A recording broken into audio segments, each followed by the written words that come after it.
One of Washington's most respected minds on foreign affairs and national security belongs to Chuck Hagel, the former Republican senator. He was a member of congressional committees on foreign relations and intelligence at the time of the 9/11 attacks. Now he's co-chairman of President Obama's Intelligence Advisory Board. He joined me earlier today from Washington. Chuck Hagel, is it feasible that Osama bin Laden could have been living in a mansion on the outskirts of Islamabad for a period of time without the Pakistani intelligence service being aware of that? Pakistan is a complicated country. There are many forces and factors and currents that drive through their intelligence agency, their army, their government. There are religious differences. There are regional, ethnic, tribal differences.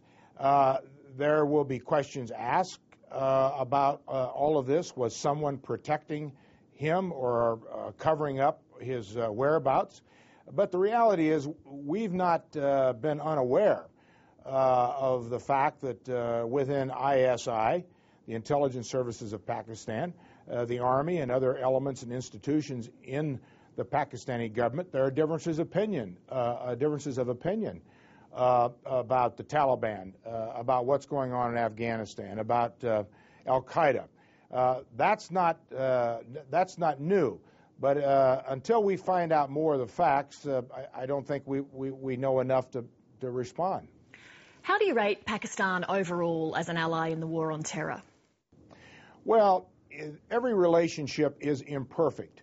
Every relationship has ups and downs. The fact is, Pakistan is a very important country. It is an important country to America's interest. Quite frankly, what Afghanistan is about and the future of Afghanistan is as directly connected to the future of Pakistan as any one country or one thing. But we, the United States, or other Western allied countries, cannot dictate to the Pakistanis. That's a nation of 150 million people, a sovereign nation. And we need to work out the differences. We need to work with the people of Pakistan and the leaders of Pakistan. Find the common interests for both countries and our interests, and then you work from there. US-Pakistan relations have been very strained in recent times. Do you think that the situation with bin Laden will potentially make that relationship even more sensitive? Yes, there's no question that the killing of Osama bin Laden, 35 miles from Islamabad, will add to the tension between not all in Pakistan, but some in Pakistan. There's no question about that. But these are realities. We have to work our way through these issues. And we had cooperation with certain parts of the Pakistani government here. We would not have been able to locate, for sure, Osama bin Laden without obvious assistance from the Pakistani government through human intelligence. And that was a key part of this. If we can turn to Afghanistan, how might this affect US strategy there? Well, as you know, Pakistan has been, for many years, very active in Afghanistan, as has India been active in Afghanistan. I think that probably overall that the demise of Osama bin Laden in Afghanistan, at least that optic in Afghanistan, will be positive. And I say that because there will be those in Afghanistan who don't agree with the United States, don't agree with the Allies, don't agree with Pakistan.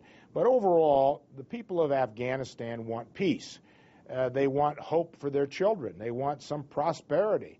They want a world that is not, as it has been, filled with war. Those who continue to make war and those who foment and use religion as the calling card of war, then they will end up, I think, as history's been very clear, being on the short end of any equation. President Obama's talked about a full handover to Afghan security forces by 2014. Is it possible that this development might speed up that timetable? Could that withdrawal date of NATO forces be sooner rather than 2014? Yes, I think so. It depends on things like how secure is Afghanistan, how rapidly Afghanistan's army and police forces and security forces are able to take on their own responsibilities. The United States has been in Afghanistan 10 years. That's a long time. It's too long.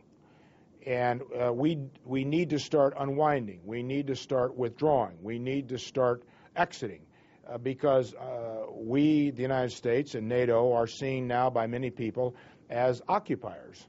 And that's a legitimate issue and a concern. And it's a natural kind of reaction after a country stays too long in a country, a sovereign nation. So the sooner the United States can unwind and its allies, the better, I think, for everyone. But that'll be determined by many factors, starting with the Afghanistan people and their ability to govern and protect themselves. Chuck Hagel, we appreciate your time. Thank you very much. Thank you very much. It was a pleasure to be with you on your show.